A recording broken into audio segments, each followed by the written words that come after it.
some of these out, so everybody please stand up. I know we don't have a ton of space, but I'm going to teach you some of my favorite quick energizers that you can use in the classroom to rev up dopamine. So you don't have to just feed them protein to get the dopamine effect.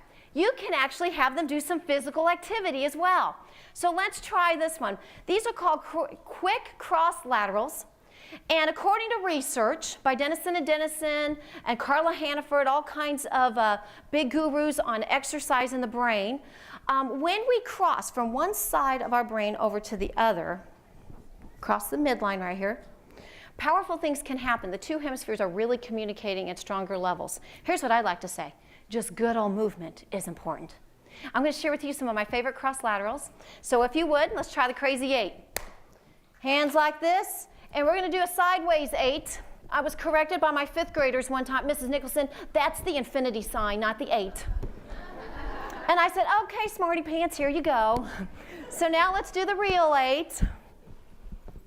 Okay, the next one's the leg cross. It's right over left, left over right, right over left. I mean, we could join the Rockettes with this move here. Now, if you don't want them standing up for some odd reason, then you could just have them do the finger and nose activity. So put your finger on your nose and your finger on your ear, and switch, and switch, and switch, and switch, and go faster. Hey, you got all day to work on this. And then the other side, and then from ear to ear. Okay, then the next one. If you have tight pants on, you may not want to do this one. I've heard some pants rip before. It's elbow to knee, and then eventually we do Jane Fonda. PE teachers are loving this. Okay, and then last but not least, the Leanne loop. I don't know where I learned this. Somebody said Zaboomafoo. But I'll work on, it's just down, cross, up, rotate, down. I will work with you. I'm here for 2 days. Now what I'd like for you to do is turn to the person next to you and say, exercise is good. And you may be seated. Guess what I just did for you? I just allowed your brain cells to receive a little more oxygen. And guess what OCPS and the Winter Park Foundation just did for you? They gave you some glucose to put in your brain. They gave you granola bars if you wanted some. Everybody say thank you. Now that's so important because guess what? I don't want you walking out of here without your brain maximized. You have a lot of learning to happen today. Everybody agree? You have a lot of learning. So we just gave you some oxygen and glucose, so you should be revved up for the next section because guess what? I'm going more scientific right now because we do not want our brains looking like this. Okay? We do not want our brains looking like this. So I will tell you, if you would like to learn more about movement, you will want to come to my deeper learning workshop this afternoon at 1 o'clock. I will be showing you how the little kinesthetic things, yes, at the high school level too, how these little kinesthetic things are extremely powerful to engage our students at higher levels. And here are a whole bunch of movement ideas that we can be using in our classroom. From 1 o'clock to 3, we'll also be experiencing some kinesthetic vocabulary. So I just want to put a plug in that. If you want to know more about exercise, you've got to read this book, Spark. The Revolutionary New Science of Exercise and the Brain. It will change how you look at exercise. So we just finished the little section called We Are What We Eat, or As We Eat, So Shall We Think. I've shown you what it looks like biologically, showed you through visuals, and now we're getting ready to apply all of that. We've got the new food pyramid. Okay, we always called it the food pyramid. It's not called the pyramid anymore. What's it called, everybody? It's my plate. Half of the things on this plate are what? Fruits and vegetables. And that's what's occurring at OCPS. They are giving them more and more fruits and vegetables. It's so important, and we're finding that kids just aren't even close. Guess what? Adults aren't either. We need 7 to 9. I want to encourage you to make that one of your goals. By the way, I hope when you walk out of here, you will have an opportunity to write a goal. And I will be looking at these. I can't wait to read them. And it's the first way for you to commit to some changes that you want to make when you walk out of here. You might need more calcium, more fruits and vegetables, maybe less soda. Can I just tell you something about soda? 12-ounce can of soda has anywhere from 10 to 12 teaspoons of sugar. I'm only supposed to have 6 teaspoons of sugar a day, and you're only supposed to have about 9 teaspoons of sugar a day. You drink 1 can of soda, you have already what? Exceeded the limit. There are people out there drinking 2 or 3 cans a day. I can't even imagine what their brain cells are doing. Whew. Okay, maybe you need to stop and think, I need to change my whole grains. And we've got the OCPS using 51% whole grains in everything. Everything's whole grain now. That's huge. It's gigantic. It's wonderful. I was so thrilled. There's so many schools not even close to doing that. Richfield, Connecticut, I am known as the bad person for making sure everything's whole grain. My kids have told me, Mom, do not walk in the cafeteria anymore. They see you and they wonder what you're going to do next. So I'm okay with that. My kids are a little embarrassed, but maybe it's more water, maybe it's more exercise, maybe it's just more chocolate. Okay, I do want you to know, though, I have given you a goal-setting form because I think it's extremely important. For example, here is mine. I'm going to be personal with you. To eat 7 to 9 fruits, vegetables each day, I better have a plan for this. It is that important to me that I'm going to plan it and I'm going to shop for it. At breakfast, 100% orange juice. By the way, that's the only time I consume juice is in the morning. And it's full of calcium as well. I make sure I get the enriched kind. And a variety of berries. Every single morning my kids have berries. And I do too, and my husband does too. And then 2 vegetables at lunch. Hey, if you're on the run, teachers, get a V8. Even though I'm not going to encourage that because it's a drink and you don't have the fiber that goes with it. But guess what? I'm also a real teacher. And I've seen how much time you have to eat. And that's better than a soda. It's better than a soda. But here's what I eat at lunch. Big salad, looks sort of like this, although it's a little bit bigger. And I've got my spinach. I hope you weren't planning on eating this. Spinach and romaine. I have kale mixed in here. I have all kinds of weird types of lettuce. I prepare everything on Sunday for my lunches if I'm at home. And then I'm going to put all these wonderful goodies. Look, they did give this to the kids, and the kids can put this on their garden salad. And then we've got other choices if you want to make it with raisins and some apples on the salad. We've got corn and beans to put on the salad. So we're going to put all kinds of wonderful fruits and vegetables in that salad so that we're getting more servings. Smart way to eat lunch. Everybody agree? I'm going to put a little protein on there too, because my brain needs some protein at lunch, and so does yours. So I might put some chicken strips. By the way, you can buy all natural chicken with no hormones ready to go at Trader Joe's. You guys have a Trader Joe's? Okay, Whole Foods, and you know, grocery stores have them. So here's what I'd like to say. Just make sure you put some protein on that salad somehow. And every single night, we have a variety of vegetables at dinner time. Sometimes my kids walk in wondering, what are we going to consume tonight? I tried different vegetables with them. And before we go to bed, my mom actually put this routine in place. We have a fruit. It's not a cookie. It's not ice cream. Not a bowl of cereal every now and then, maybe, if we didn't do the best with our supper. But it's always a fruit. And it's just something we do. We read and eat fruit. And it's just, that's what we do. It's our routine. So I want to encourage you to set some goals. Right now, though, we're going to learn which foods bring about which type of state of mind. You will want to take notes, pages 5 and 6. Some of you, this will be review for you. Others of you might be a little overwhelmed during this time, and that's why I want you to write pieces down. You'll just fill in the blanks so that you have these pieces. And I'm specifically going to focus on proteins and carbohydrates and fats, a little bit on antioxidants since I've already mentioned it, and I will not mention multivitamins, but I wanted you to know it's in your packet. So here we go. We're going to talk about proteins first. And I found the perfect picture to explain the power of a protein. Don't tell anybody, but I saw it in a magazine on an airplane. And it was just too cool, so I ripped the page out. Here it is. See, this is a wife, and this is her husband. And it says powered by what, everybody? And Tyson is what? Chicken. And chicken is a protein. Excellent. Because protein is going to give our brain stamina. Everybody say stamina. I want my students in my classroom full of stamina. They're going to learn better.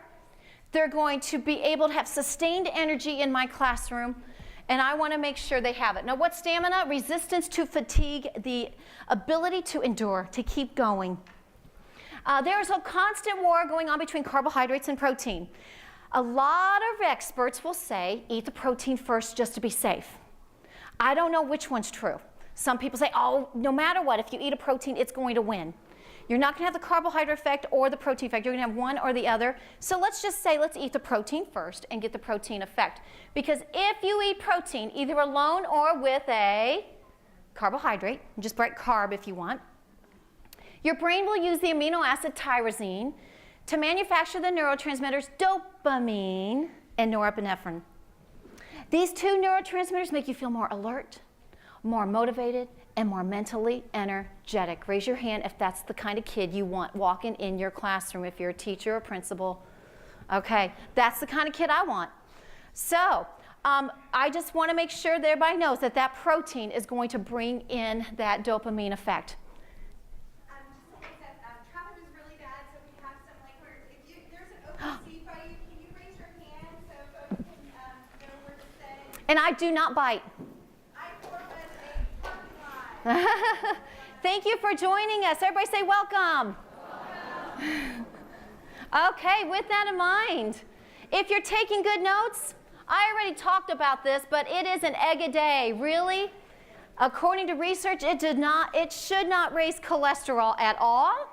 It's a myth that it raises cholesterol. But that's a whole nother story because there are other people out there who will fight you on that one. Here's what I'd like to say. The egg, the power behind an egg is so powerful. Just stop eating the Oreos if you think it's going to cause some cholesterol-causing issues here. Now, here's what you're going to find in Elizabeth Sommer's book. It's called From Food to Mood. A person consumes a protein-rich snack or meal. Blood levels of tyrosine increase. Brain levels of tyrosine increase. Now look at this. Brain levels of a neurotransmitter called DOPA increase. With the help of vitamin B6 and magnesium, is now converted to dopamine. You've got to have those other two vitamins in there to make dopamine and minerals. Dopamine is stored in the nerve cells, or with the help of vitamin C is converted to norepinephrine, and a person feels more alert and energetic. The protein effect. You want to know when my brain says grab something sweet because I'm a little stressed, what I'm going to grab instead? If I'm not around anyone allergic to them, I'm going to grab almonds. Very powerful nut, a lot of calcium in it, and I need extra calcium. That's just my body. I need more calcium. So that's what I'm going to reach, and it's going to give me that dopamine effect. I feel it. I feel it. You're going to have to test these things. By the way, I created a cheat sheet for you. Everybody say thank you. You can put it on your refrigerator, page 9. It is just a standard cheat sheet, if I got the page correct. Nope, In a Nutshell. It's called In a Nutshell. Page 10, I was one page off. In a nutshell, here are some wonderful proteins you can consume, but obviously when your kids are in that school and you have nut-free classrooms, we got to stay away from the nuts. Sunflower seeds might be safe. You would have to ask that child's parents, and the school nurse, of course. So make sure proteins are consumed at breakfast, lunch, and snack time. How many people want to know the brainy breakfast? Anybody want to know the ingredients to a brainy breakfast? Okay, write this down. The brainy breakfast that I told my parents about on parent night. Here's what I told them. You send me a well-fed, well-hydrated, well-loved child. Okay, we're going to outdo them in a second here. You send me that type of child, I can do amazing things with that child's learning. I said, but I'm going to beg you to make a brainy breakfast. You guys have brainy breakfast provided for many of the schools here, which I'm very excited about. But here are the ingredients you need to have. A lean protein, because you got to have that dopamine. So some type of lean protein, which I loved it. I'm going to say it's eggs. You obviously can do some type of yogurt. I love Chobani. We've got a Chobani yogurt over here, 40% protein. I don't think you can top that with other yogurts. This is my favorite yogurt right here. After that, you want a whole grain. Whole grain. This could be whole grain toast. It could be a whole grain pancake. It can be a whole grain waffle. A cereal that's high in whole grains. So whole grain. And third, another complex carb that is just fruit. Give them some fruit. It's just a little bit of each. Powerful, brainy breakfast. And a big cup of water because your brain is dehydrated in the morning. Very dehydrated in the morning. Or you can make that lean, you can do low-fat milk as well. Those are some powerful, brainy breakfasts. And by the way, I have an article in the packet where you'll learn more. I'll give you a whole bunch of examples of those brainy breakfasts too. So with that in mind, now we're going to go to those carbohydrates. Raise your hand if you like carbohydrates. Come on. Everybody's hand should be up. Everybody loves those carbohydrates. Wait till I tell you, there are good ones and really bad ones. And so let's find out about these. Those carbohydrates do give you quick energy. They really do. Quick energy. And the kind of carbohydrate foods that you eat and what time you eat them. It's very important. What time you eat them can determine how they affect your brain function. If you eat a carbohydrate alone, without protein, more tryptophan will be made available to your brain, and this will create more serotonin, more calming, relaxing. I will not eat pasta at lunchtime, but I will do some whole grain pasta at supper. I can relax a little and be a little bit more calm. It's very calming. As a result, you will feel less stressed, less anxious, and more relaxed. So there's a time I want that state of mind, but it is not lunch and it's not breakfast. I want that protein effect at those times. So let's talk about the simple carbs first, because those are the ones we crave the most. Simple carbs are also called high glycemic index foods, for those of you that are into that. This is highly refined, highly processed. It's white bread. It's those donuts. It's white muffins used with white flour. It's white pasta, and it's white rice. By the way, you guys now have the brown rice occurring in OCPS schools right here. I might be eating that later. But brown rice is delicious. It might take kids a little bit of time to get used to the texture, but guess what? My kids, Keaton and Aubrey, when we go out to eat and we're at a Chinese restaurant and they get white rice, they're kind of like, wow, we like the brown rice better. I'm like, yes, yes. Okay, every mother's dream, right? These foods give you a high blood sugar rush, very high. Then the blood sugar drops rapidly, leaving you with less energy than when you started. Now, for adults, it's about 45 minutes to an hour, but for kids, it could be 30 minutes. They could have a blood sugar drop in about 30 minutes after consuming a simple carbohydrate. So you know what? There are no cookies allowed in my classroom for snack. I'm not going to allow a muffin with white flour either. I tell my students, hey, I want you to have a snack. By the way, I always bring in snacks for my kids who are not able to bring in snacks. But I always have something available because I know my job is much easier if they have a little snack. Because the brain needs glucose on a regular basis. Brain cells can't store glucose. And that's not a spoonful of sugar. Glucose, it comes from the complex carbohydrates that we eat. Okay, so guess what happens? Irritability can occur. Tension and frustration can occur. And by the way, it's the worst diet in the world because you're hungry afterwards and you want more. Simple carbohydrates, though, are things that kids crave. It's because it's addictive. But we can break those addictions. We can start by saying, I'm really going to stay away from sugar, and eventually you won't desire it. It's amazing how it works. Well, here's good old Garfield. He goes, I'm down, distressed, depressed, and down in the dumps, and he sees the donut. Oop. And now he's happy because he's got some sugar in him. But guess what? He says, never underestimate the power of a positive donut. I guarantee he's going to be here 30 minutes later, and he's going to want something else. He's going to want more sugar. So there are new articles out there right now. In fact, I have one up here. Is sugar toxic? Is it a poison? Well, this one says sugar can make you stupid. I love it. Sugar can make you stupid. We're starting to find that the more sugar or simple carbs people consume, the more this can occur. It's addictive. The lower the sugar consumption, the less chances of cancer. Liver works extra hard when fructose is consumed. And those artificial sugars, stay away. Just stay away from them. Get the regular cane sugar. Because we don't know all the negative side effects to these man-made sugars.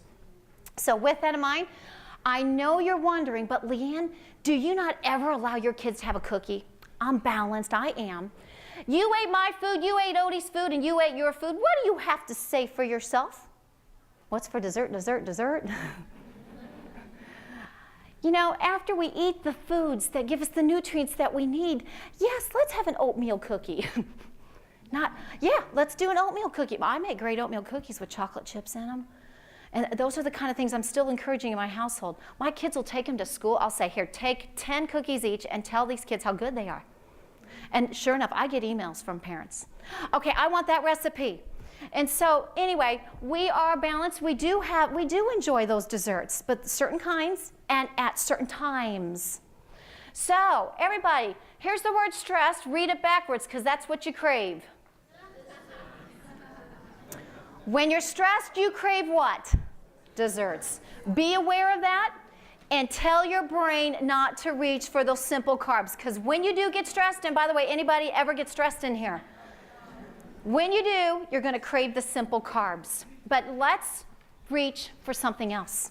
Everybody, please write complex carbs. These are the things we want to reach for. Low glycemic index foods. And some examples are whole wheat bread, brown rice, whole wheat pasta. Your schools, OCPS, you guys have whole grain pizza dough. That's exciting. That's very exciting. Quinoa, all of these are complex. Now, why are these so good for you? Because here's what happens to your blood sugar. Coarse grains allow for slower digestion and then a gradual lowering of that blood sugar. That is good for us. A gradual lowering of blood sugar. And guess what? It's the best diet out there because you are full.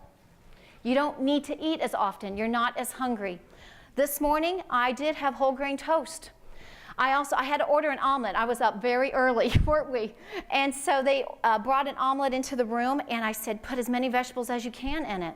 I got at least a whole serving of vegetables just because I told them to throw it in the egg. It was wonderful breakfast. I bet you're hungry now. So with that, if you want to know some other whole grains, you can Google these. They'll explain all of them. You'll find them in all grocery stores. Try some out. They're quick and easy to fix. But I just wanted to share with you, if you Googled Whole Grains Council, definitely that's going to get you started with some great recipes. So with that in mind, few pointers. Never eat sugars by themselves or on an empty stomach. Okay, and that would be the simple carbs. It's going to give you that incredible blood sugar rush and blood sugar drop. By the way, we do know from research and from experience that when blood sugar levels are low, learning is impaired. Nod your head if teachers, you understand. You know that happens. When blood sugar levels are low, it's very hard to concentrate. It's very hard to learn. The neurons just can't function. The neurons need the glucose. It's a fuel. It's one of the fuels. To calm the brain, eat complex carbs. Not simple carbs, but complex carbs can calm you immediately. And then eat vegetables for a snack, because some of the vegetables actually have a little protein in them too. Fruits and vegetables are the best snacks during the day. And I want to encourage that in all of your classrooms, middle school and high school as well. My kids are at middle school, and they do have a class period where they are allowed to bring in a healthy snack. And it's got to be healthy. So I'm very excited that they have that opportunity for a healthy snack. The best cereals. By the way, I'm not going to tell you the name brand of all the best cereals, because it depends where you shop. But here are the characteristics. First of all, less ingredients, the better. If you see a huge long list, you might get a little nervous. They definitely have added a lot of vitamins and minerals to it. But the first ingredient should read whole grain or whole wheat flour of some kind. Sugar should be less than 8 grams. Another book said less than 4 grams. Look at the fiber. It should be 4 grams or above. There are a whole bunch of characteristics, but you're going to have to look through your cereals and find out, well, I don't have any fiber in my cereal. Fiber is so important.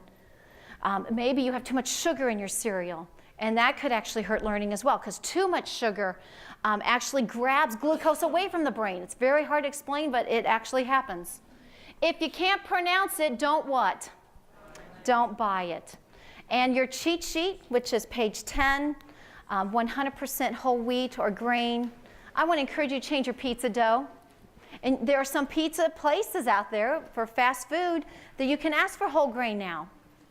I want to encourage you to get away from white rice and start doing brown rice. I want to encourage you to try quinoa. Oh, it's delicious. And then fruits and vegetables as well. So I know I'm going fast. I want to get to the fat piece. I'm not going to talk about the bad fats. Raise your hand if you know trans fats are bad for the brain. We're eliminating them. OCPS has completely eliminated them. They are going out the door. We know they're horrible for the brain. But guess what? If you don't consume good fats, your brain is going to reach for the bad fats. And that's bad. Your brain needs omega-3s, and you can only get it from your diet. You can only get the amount you need from your diet. So I have it all filled in for you because I knew we wouldn't get to it. But you're probably wondering, what are these fats? They are flax seeds. You can ground them up on the spot. That's when the omega-3s are the richest. Walnuts. You know, walnuts kind of look like a brain, don't they? They're good for the brain. Salmon, tuna, olive and canola oil, enriched foods such as eggs, peanut butter, cereals, and much more. Wow, I could go on and on and on about omega-3s, but I do want to tell you, I'm working with a company in Connecticut right now, and they are creating a product for kids. It's going to be a little drink, and they're putting an odorless, tasteless omega-3 in water. And they said, Leanne, will you endorse it? Will you support it? And I said, if you have one preservative in there, I will not. I said, if you have one food coloring in there, I will not. And so I told them all the things that had to be eliminated from their drink. And they're like, you are one hardcore person. I said, well, I would never feed my kids sodium benzoate. It's a preservative that we should definitely stay away from. So take it out of there. They took it out of there. So they're revising it as we speak from Oceans Omega, and it's being created as we speak. So I'm very excited about the possibilities for that. Now, I also want to end with those amazing antioxidants. Teachers, administrators, psychologists, whoever's in here, I just want to encourage you. We have got to eat our fruits and vegetables, and we're going to have to model it. You know, telling your kids they have to eat broccoli, but yet you won't eat broccoli, won't work. They've got to see us eating it. Broccoli's powerful for the brain, but antioxidants repair at least 99% of free radical cell damage. I go into classrooms. I did that with the Winter Park Foundation many years ago. I went into classrooms and I had to brainwash, convince kids to eat fruits and vegetables. I scared the bejeebies out of them by telling them a story about the free radicals that are going in their brain and how only fruits and vegetables would help them eliminate them. By the way, I left off red wine on their list. Just wanted to make you feel a little bit better about that, because I want them to know that I'm important, extremely important for brain health. Now, I know you guys already looked through the packet and you saw something. Leanne, what are the 14 foods? I'm going to give them to you really fast. Love this book, 14 Foods That Will Change Your Life. So if you want your life changed, and maybe this will become one of your goals, because we are going to ask for you to fill out a goal sheet. And Laura and Debbie, you're welcome to start giving out the goal sheets. They're called Stop, Saves, and Starts.